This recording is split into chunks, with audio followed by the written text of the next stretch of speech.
1 นาทีกับกรมอุตุนิยมวิทยา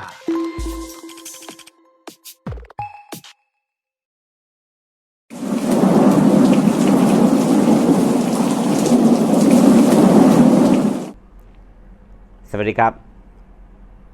สำหรับวันนี้ก็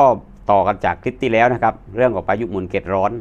ปีนี้ยังไม่มีพายุหมุนเขตร้อนที่มีผลกระทบกับภาคตะวันออกเฉียงเหนือตอนบนโดยตรงนะครับส่วนพายุหมุนเขตร้อนที่เกิดขึ้นบริเวณมหาสมุทรแปซิฟิกทางด้านตะวันตกและก็บริเวณทะเลจีนใต้นะครับก็ปิดดีเพรสชั่นอยู่21ลูกและเป็นพายุโซนร้อน10ลูก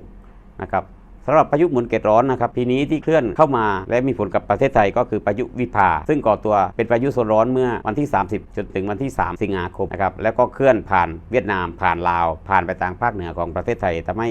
เกิดฝนตกหนักและก็เกิดน้ำท่วมขึ้นในหลายพื้นที่นะครับแต่เราก็คาดว่าปีนี้ในช่วงปลายเดือนสิงหาจนถึงกันยายนนี้คาดว่าน่าจะมีพายุหมุนเขตร้อนที่มีผลกระทบกับบริเวณภาคตะวันออกเฉียงเหนือตอนบนได้